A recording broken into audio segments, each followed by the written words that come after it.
इस वक्त की बड़ी खबर, जहां पर अपहरणकर्ताओं से पुलिस का एनकाउंटर हुआ। 2 बदमाशों को गोली लगी है। 2 बदमाश मौके से फरार हो गए हैं। सऊदी अरब से लौट रहे 6 लोगों का अपहरण हुआ था। जांच एजेंसी के अधिकारी खुद को बताया था इन्होंने।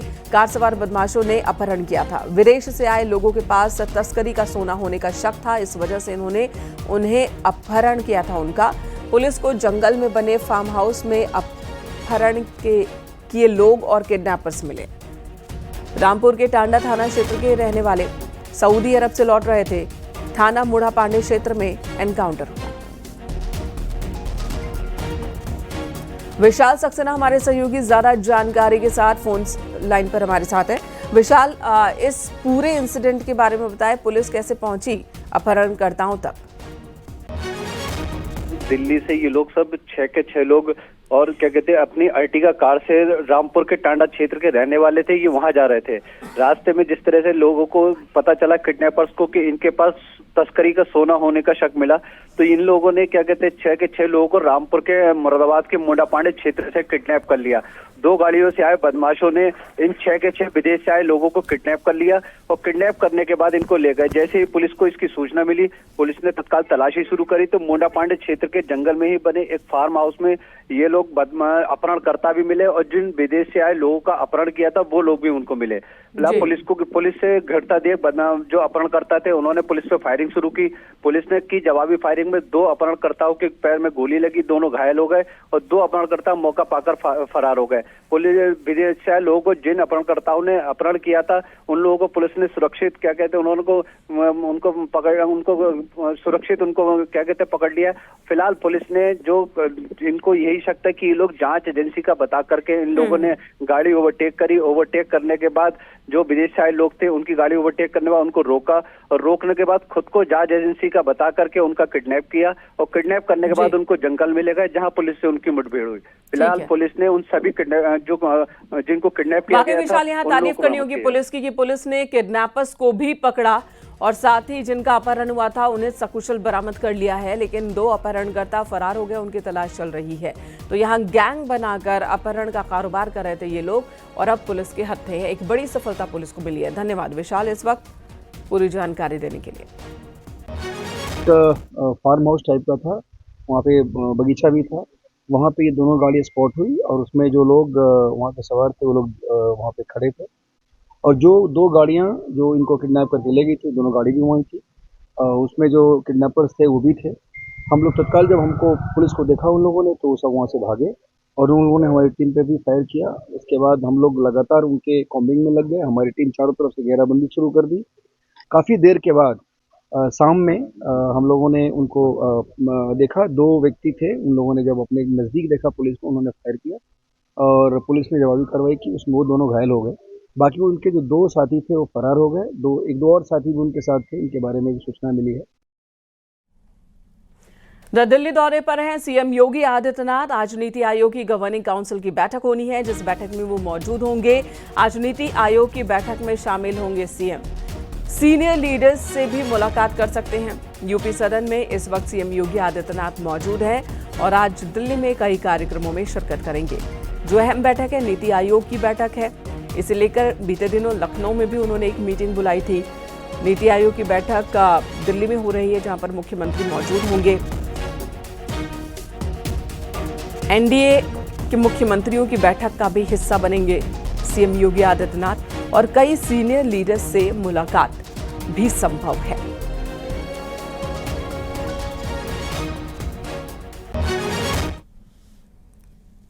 प्रधानमंत्री 30 मई को कानपुर आ रहे हैं। कानपुर में प्रधानमंत्री मोदी पहलगाम आतंकी हमले में मारे गए शुभम द्विवेदी के घर जाएंगे। शुभम द्विवेदी के परिजनों से मुलाकात करेंगे। पीएम के कार्यक्रम की तैयारियां शुरू कर दी गई हैं। 30 मई को उनके आगमन पर मेट्रो के नए अंडरग्राउंड स्टेशन का उद्घाटन भी होगा। साथ ही कई विकास योजनाओं का शिलान्यास और लोकार्पण होगा। प्रशासनिक अमला और बीजेपी कार्यकर्ता इस दौरे को सफल बनाने में दिन रात जुटे हैं।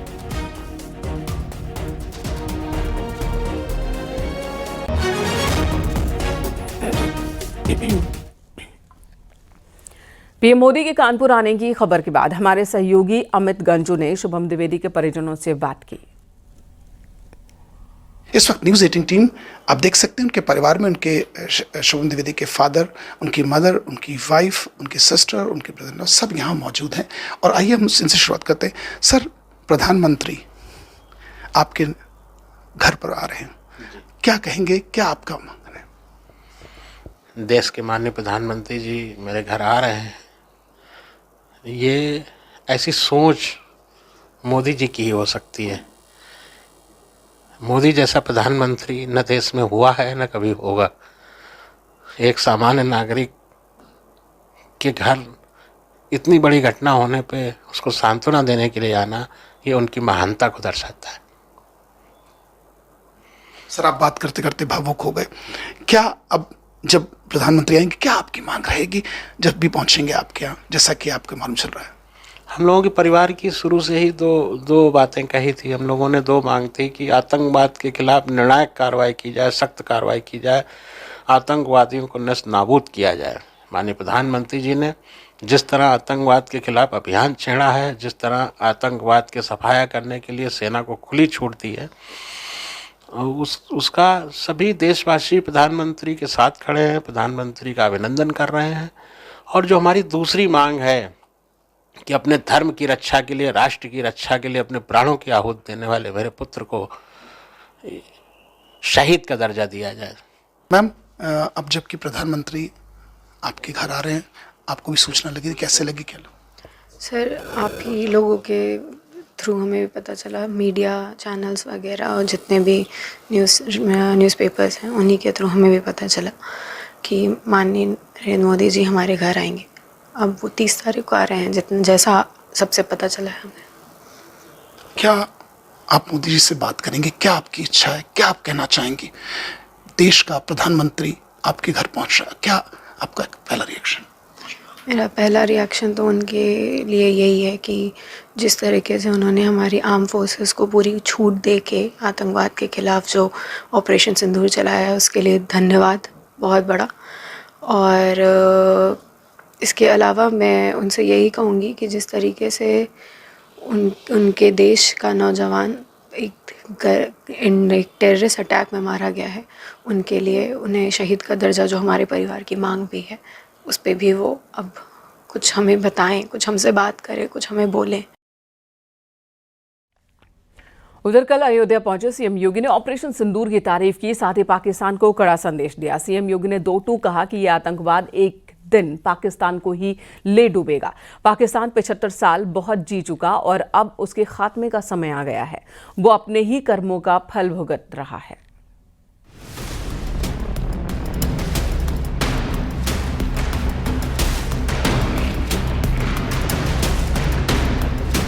अयोध्या पहुंचे सीएम योगी ने सबसे पहले हनुमानगढ़ी मंदिर में दर्शन किए। इसके बाद सीएम ने श्री हनुमत कथा मंडपम का लोकार्पण किया, जो अयोध्या की आध्यात्मिक और सांस्कृतिक विरासत को और समृद्ध करेगा। इस मौके पर उन्हें चांदी का मुकुट भेंट किया गया, जो उनके प्रति लोगों के सम्मान और श्रद्धा का प्रतीक है।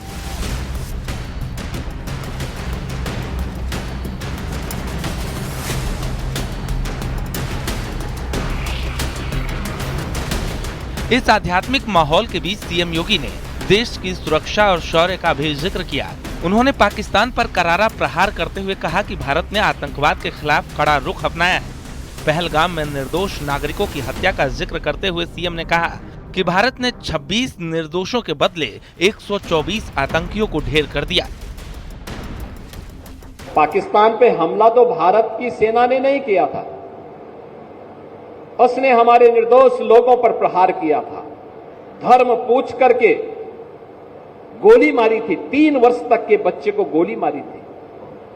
कानपुर के शुभम द्विवेदी को मात्र 2 महीने पहले शादी हुई थी उस युवा की, उसकी पत्नी के सामने गोली मार दी गई।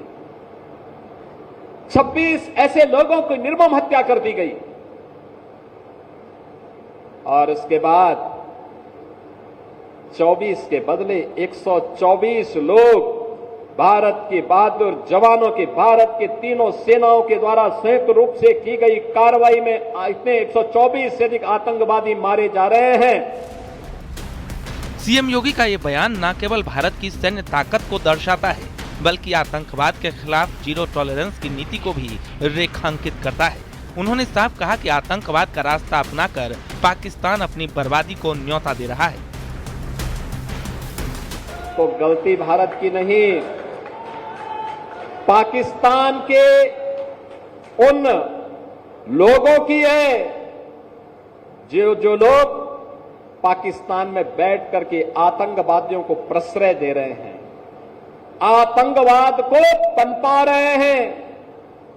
और ये आतंकवाद में विश्वास के साथ कहता हूं, ये पाकिस्तान को ही ले डूबेगा एक दिन। ज्यादा दिन नहीं रहे पाकिस्तान के पास। एक तरफ अयोध्या में आध्यात्मिकता और विकास का संगम हो रहा है, तो दूसरी तरफ भारत आतंकवाद के खिलाफ अपनी ताकत का परचम लहरा रहा है। Bureau report, news 18।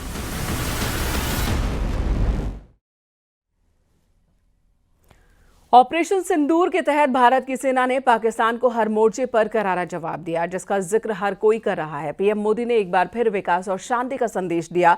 वहीं गृह मंत्री अमित शाह ने ऑपरेशन सिंदूर की कामयाबी पर देश की सैन्य ताकत का डंका बजाया और ऑपरेशन सिंदूर की ऐतिहासिक सफलता पर रिलायंस इंडस्ट्रीज के चेयरमैन मुकेश अंबानी ने भी पीएम मोदी को बधाई दी है।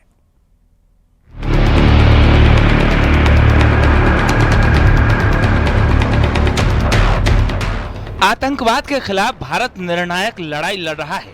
राइजिंग नॉर्थ ईस्ट समिट में पहुंचे पीएम मोदी ने कहा कि देश के विकास के लिए शांति पहली शर्त है।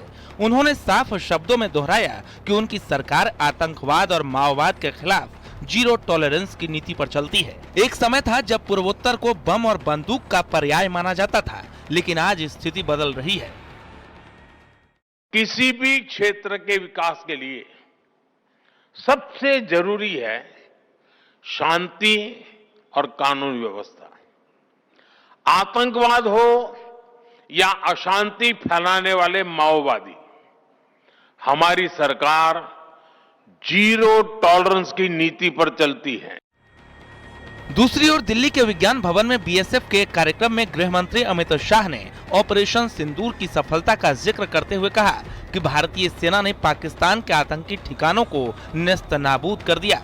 ये ऑपरेशन पीएम मोदी के उस वादे का सबूत है जिसमें उन्होंने आतंकवाद को करारा जवाब देने की बात कही थी। ऑपरेशन सिंदूर ये उसका जवाब है।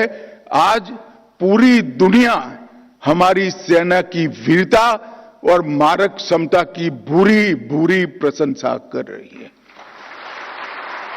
और मैं आज इस मंच पर से सेना के उन वीर जवानों को, तीनों सेनाओं ने मिलकर जो पराक्रम किया है, वो सभी को समग्र राष्ट्र की ओर से मैं उनको अभिनंदन भी करना चाहता हूं और धन्यवाद भी कहना चाहता हूं कि आपने देश के स्पिरिट को वहां तक पहुंचाने का काम किया है जहां पहुंचाने की जरूरत थी। हमने 8 तारीख को ऑपरेशन सिंदूर लॉन्च किया।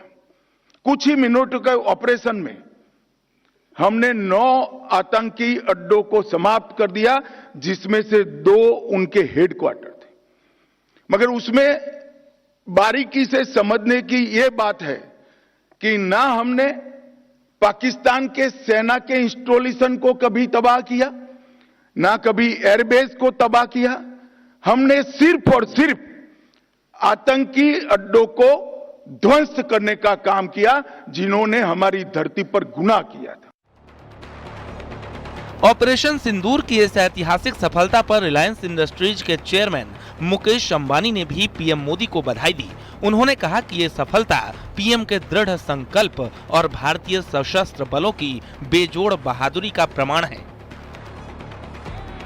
Let me begin by saluting our beloved Prime Minister Shri Narendra Modi ji for the resounding success of Operation Sindoor. This success is a shining testament to his steely resolve and to the unmatched bravery of our armed forces. एक तरफ पूर्वोत्तर में शांति और विकास की नई कहानी लिखी जा रही है, तो दूसरी तरफ ऑपरेशन सिंदूर ने भारत की सैन्य ताकत का लोहा मनवाया है। ये भारत की उस अटल नीति का प्रमाण है जो आतंकवाद के खिलाफ जीरो टॉलरेंस और विकास के लिए अटूट संकल्प पर टिकी है।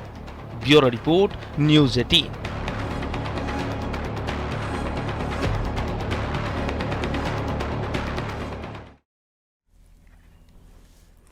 इधर मुख्यमंत्री योगी आदित्यनाथ के निर्देशों के बाद गोरखपुर में मिलावटखोरों के खिलाफ शिकंजा कसना शुरू हो गया है। खाद्य विभाग की टीम लगातार मिलावटखोरों के खिलाफ अभियान चला रही है।